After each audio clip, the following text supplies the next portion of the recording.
Olá a todos, bem-vindos ao meu canal. Regressa então para mais um vídeo, este sobre a disciplina de Matemática A do 11º ano, no tema das operações com funções, e vou incidir então este vídeo na resolução de um problema relativamente à função composta, e tocando aqui em dois tipos de funções, na função módulo e também na função irracional. O que vamos fazer aqui é uma composição entre estas duas funções e de que maneira que funciona a caracterização dessa função composta. Então o problema é o seguinte: considera então as funções g e também a função h, onde g de x é uma função que é dada pelo módulo de 2x menos 1 e a função h é uma função que é dada pela diferença entre uma função polinomial e uma função irracional, sendo que h de x é igual a x menos a raiz quadrada de x mais 2. Caracteriza então a função composta g após h. Bem, numa caracterização de uma função é preciso referir sempre duas ideias. O domínio e o domínio deve ser assim a primeira coisa que vocês devem logo fazer.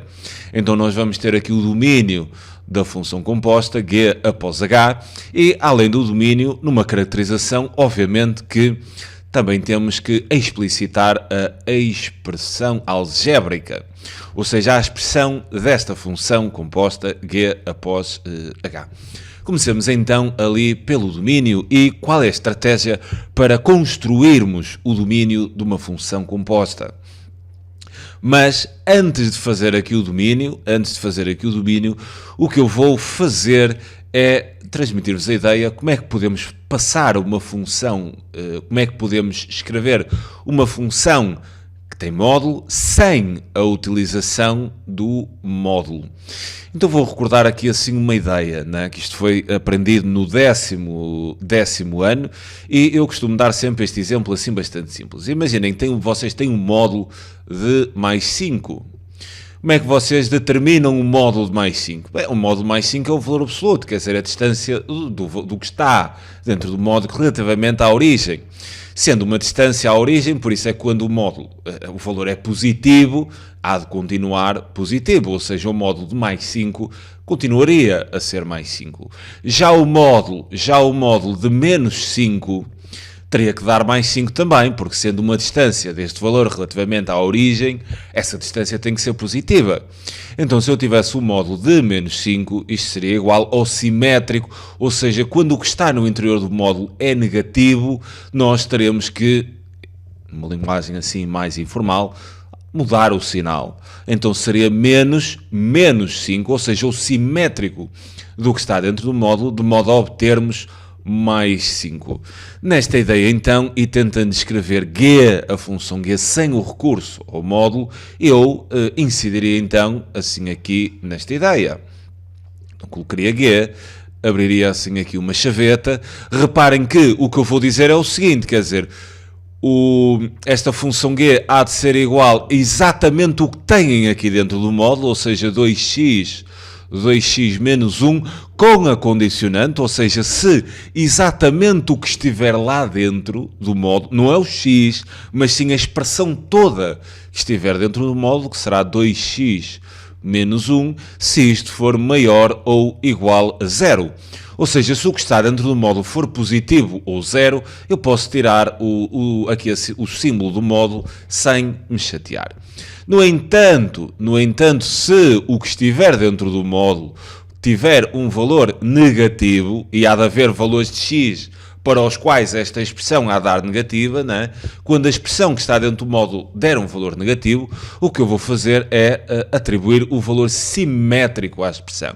Então teria aqui menos, né? 2x menos 1. E agora vamos simplificar esta função g. Ou seja, simplificando isto, eu teria que a função g seria igual, aqui tudo bem, 2x menos 1.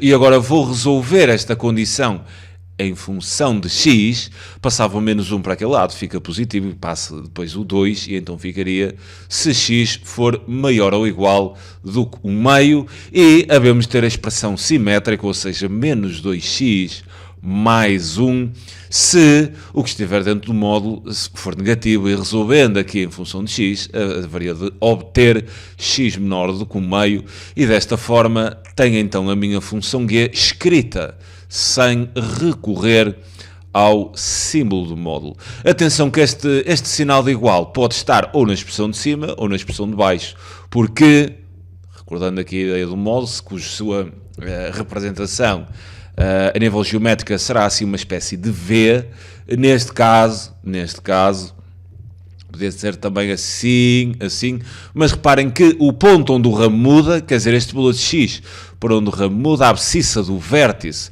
será exatamente este valor. Ou seja, se vocês vierem aqui pelo braço esquerdo do módulo ou pelo braço direito, o valor onde o x é exatamente igual ao meio daria o mesmo resultado em ambas as expressões. Daí poderem colocar o igual ou numa ou noutra, seria indiferente. Aí deixo ao vosso critério, não há grande diferença nisso.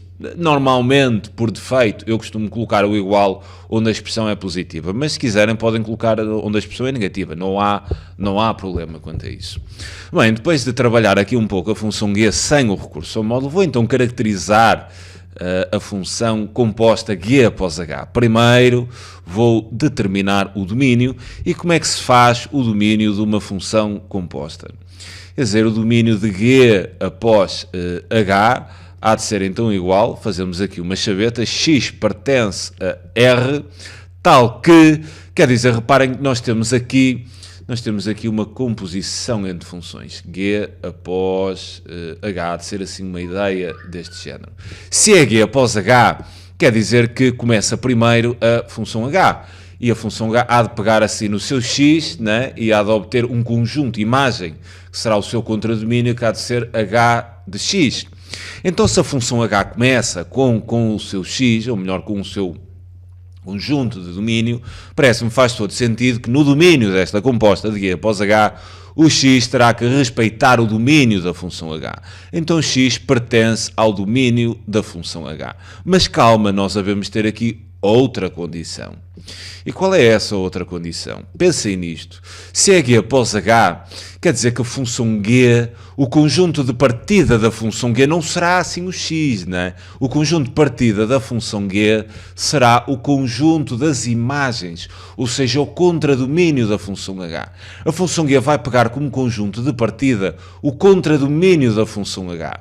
Então parece-me lógico, né? Se a função g, o seu ponto de partida ou o seu domínio, irá coincidir com o contradomínio de h, então a condição que eu terei que adicionar aqui ao domínio desta função composta é que esta função h de x, ou seja, este contradomínio da função h, terá de respeitar o domínio de entrada da função g. Então colocarei assim, h de x terá que pertencer ao domínio da função g. E este é então o domínio da função composta. Para terminarmos este domínio, o que eu faço agora é isto por partes. Ou seja, eu vou determinar aqui o domínio da função h,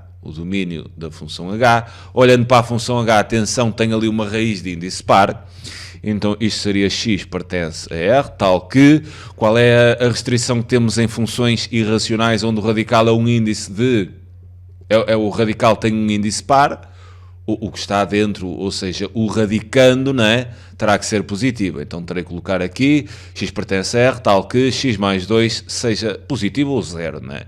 Maior ou igual do que zero, o que resolvendo assim esta condição, x seria maior ou igual que menos 2, o que obteria um domínio de h de menos 2 fechado até mais infinito. Tudo bem, já tenho aqui o domínio de h.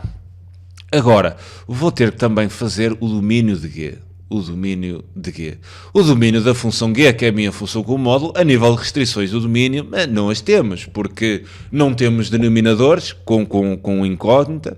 Nesse caso, se existissem denominadores, teríamos que implicar a condição que o denominador tinha que ser sempre diferente de zero, e também não tenho raízes de índice par. Então o domínio da função g é exatamente igual a r. E depois teria que ainda Aliás, esta criação do domínio de G é para depois trabalharmos esta condição. Porque se a função h de x terá que pertencer ao domínio de G, e se o domínio de G é igual a R, então h de x terá de pertencer a R. Mas quer dizer, a função h de x é uma função cujo contradomínio é o conjunto é R, né? H de x é uma função que está escrita deste domínio, de menos 2 para mais infinito, mas o conjunto de chegada é o conjunto dos números reais, ou seja, h de x pertence a R, é uma condição universal neste campo que estamos a falar, ou seja, esta condição h de x pertencer a R há de me dar assim o conjunto dos números reais. Então, para fazer aqui o domínio desta função composta, x pertence ao domínio de h, então terei menos 2 a mais infinito, interceptado com o conjunto dos números reais, e visto que este conjunto de menos 2 a mais infinito é um subconjunto dos números reais, e a interseção de um subconjunto R com o conjunto dos números reais há de dar exatamente o próprio subconjunto. Então o domínio desta função composta seria a interseção entre estes dois intervalos, menos 2 a mais infinito, com o conjunto dos números reais, o que obtinha então o intervalo de menos 2 a mais infinito. Então o domínio da função composta está então feito. Quanto à expressão é bastante simples, porque para vocês fazerem a expressão desta função composta, lembrem-se lá deste encadeamento aqui com o diagrama sagital, a função h, o x, a dar h de x, a função g pega o x da função g será substituído por h de x e o conjunto de chegada final há de ser o g de h de x.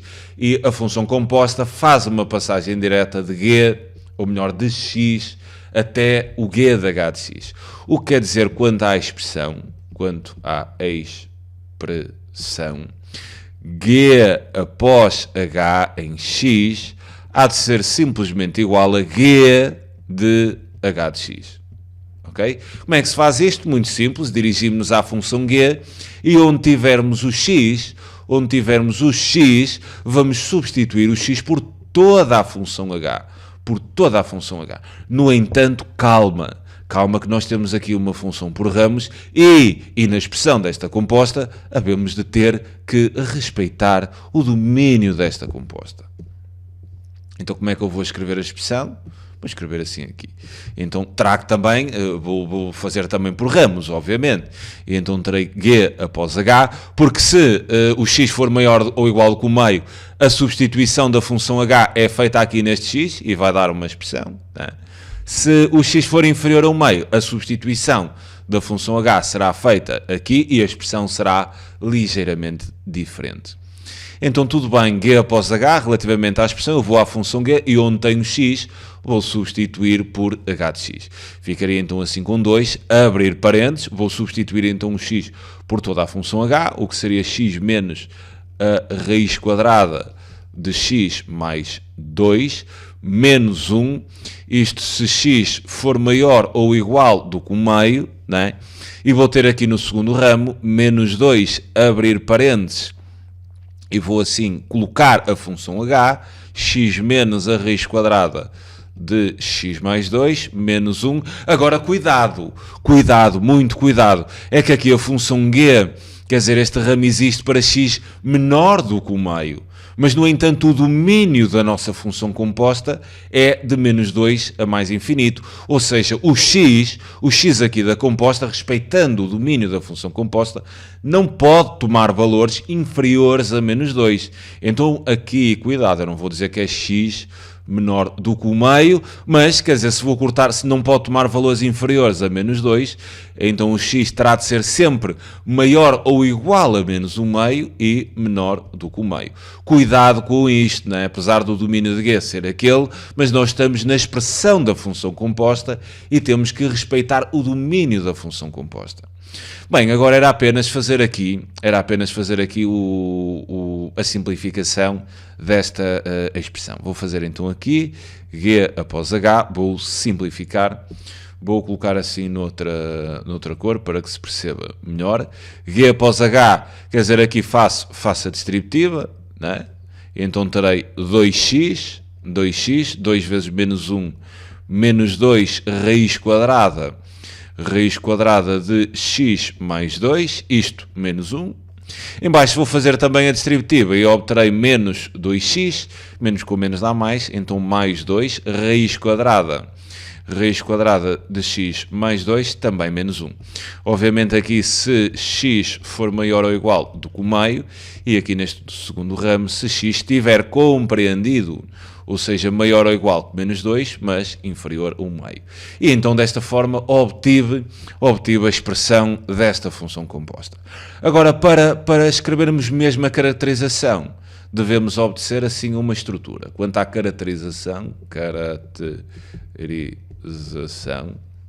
devemos obedecer, isto é C de cedilha, parece um S, mas óbvio que é C de cedilha. Quanto à estrutura da caracterização, é sempre a mesma. Vocês aqui identificam o nome da função, quer dizer, vai ser G após H. Aqui assim vão colocar o domínio da composta, que seria então de menos 2 até mais infinito. Cá de estar sempre a R, aqui nunca se chateiam, aqui fica o domínio e ali colocarão sempre R, não precisam de discriminar o contradomínio dessa composta, eles dizem que é uma função com este domínio para o conjunto dos números reais e que a cada valor de x há de fazer corresponder, e agora introduzem a expressão que obtiveram da função composta, que será esta aqui, 2x menos 2 raiz de x mais 2, 2x menos 2 raiz quadrada de x mais 2 menos 1, já coloco os intervalos, e aqui vou ter menos 2x mais 2 raiz de x mais 2 menos 1. Aqui se x for maior ou igual do que o meio, e neste intervalo se x estiver compreendido, ou seja, maior que menos 2 e menor que menos o meio, e teríamos então assim aqui a caracterização da função composta G após H. Fico-me então por aqui neste vídeo, espero que tenham percebido a ideia, recordando também um pouco este desdobramento do módulo, ter atenção aqui ao domínio da função ou de uma função que tenha uma estrutura irracional. O domínio da composta vai seguir sempre esta ideia, cuidado aqui com a construção deste domínio. Quanto à expressão G após H em x, há de ser o G de H de x, ou seja, na função G substituem o x pela função H. Se tivessem H após G, seria o contrário, iriam à função H e o x seria substituído pela função G. Bem, fico-me então por aqui quanto a este vídeo, é sempre um prazer enorme poder ajudar, um grande abraço a todos, tchauzinho.